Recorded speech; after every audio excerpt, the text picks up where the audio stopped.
Right then, welcome back everybody. Thanks for taking the time to come and see what I'm up to down here in Cornwall.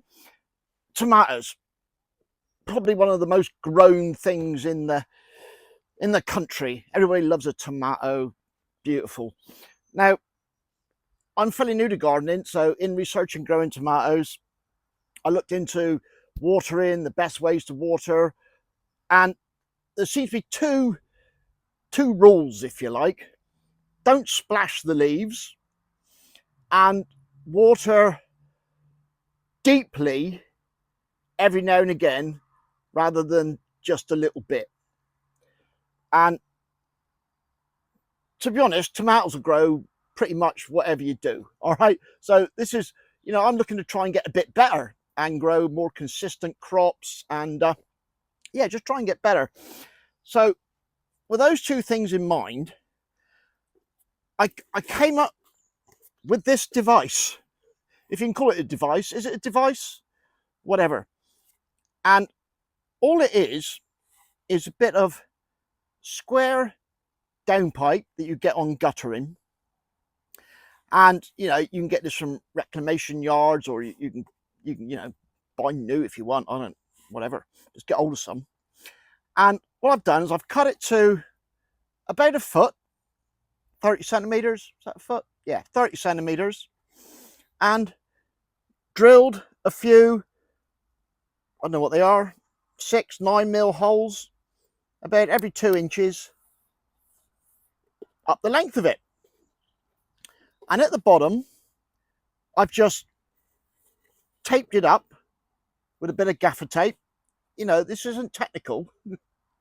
And just cut a couple of slits in it with a knife just so the water can run out. And my thought process was, I can plant this deep with the tomato, and I'll do a demonstration in a minute. Then I can water directly into this tube. The majority of the water will soak its way down through, so we're getting a lot of water down low, dragging the roots down to find nutrients and also act as an anchor for the plant. And to help stop evaporation, I just made up a simple top.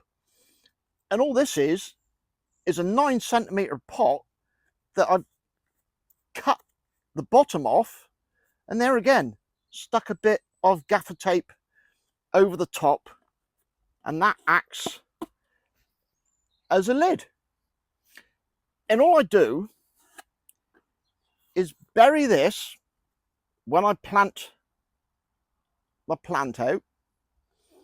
I generally leave one hole just above the surface, so there's a little bit of water goes around the top of the plant, but the majority of it goes deep, gets the water down deeply, encourages the roots down, and gets the water down where it needs to.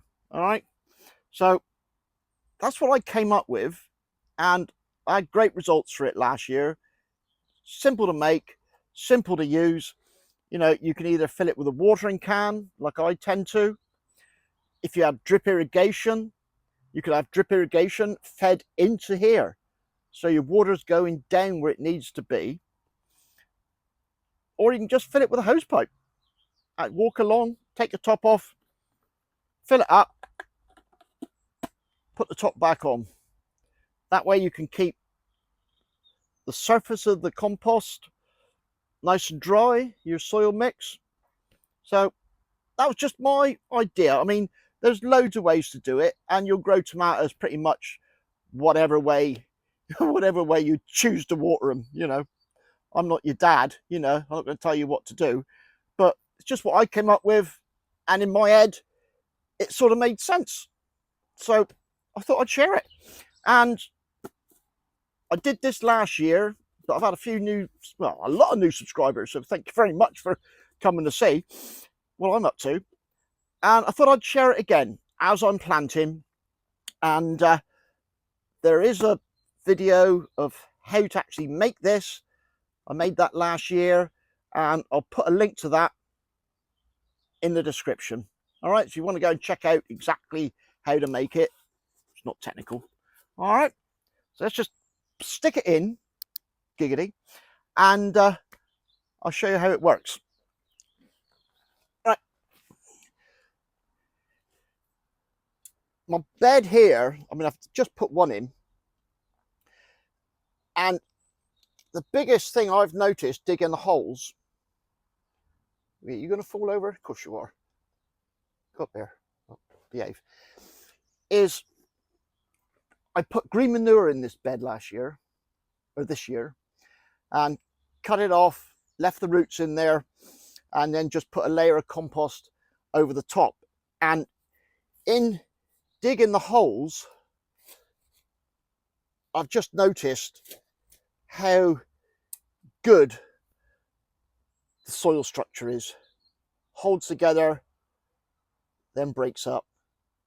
It's massively improved from last year, and I think that green manure has really helped do that. I know, you know, you could have planted something else in here, a crop to harvest, but I had other things going on and I didn't feel like I would have had the time to look after it, so I didn't. So, nice deep hole.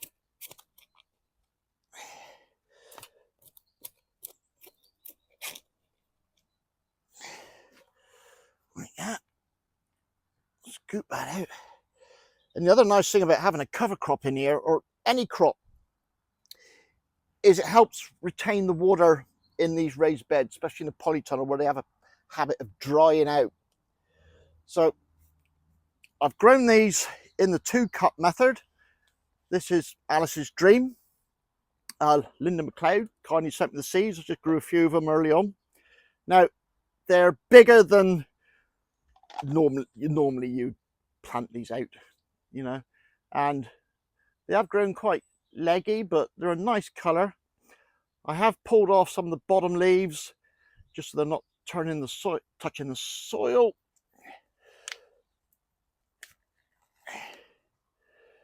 And there we go. Anyway, this isn't really about the plant, this is about the watering tube.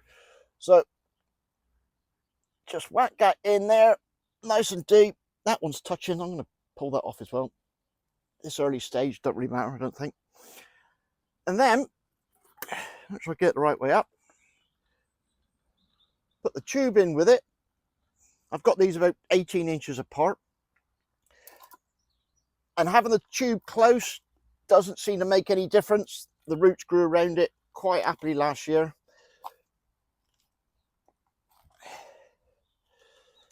So get our plant in.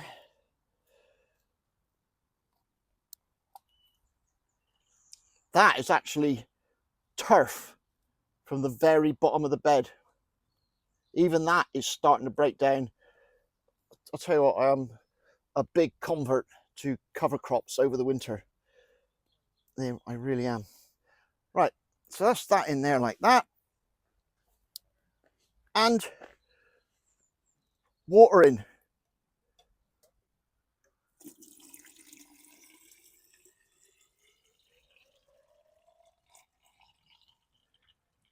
And a bit runs out the top.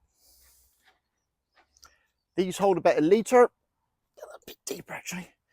So, you know, you know exactly how much water you're giving them. Then put the top on. You know, there's, what else is there? I mean, you can use these halos. I know a lot of people use the halos, but you're still not getting the water down deep.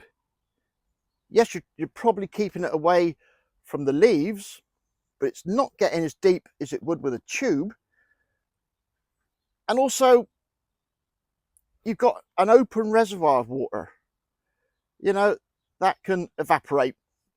It's not going to be a major issue, don't get me wrong. I haven't reinvented the wheel here. It's just a different way of doing it that, for me, worked really well, and it's really simple for me to water. So there we go. That's planting out my onions. Planting out my onions. I'm bloody obsessed with onions. Planting out some of my first tomatoes to go down here, and how I water them. So maybe that was of interest to somebody. I hope so. And thanks for watching. And cheers and gone from a lovely sunny Cornwall. Cheers and gone.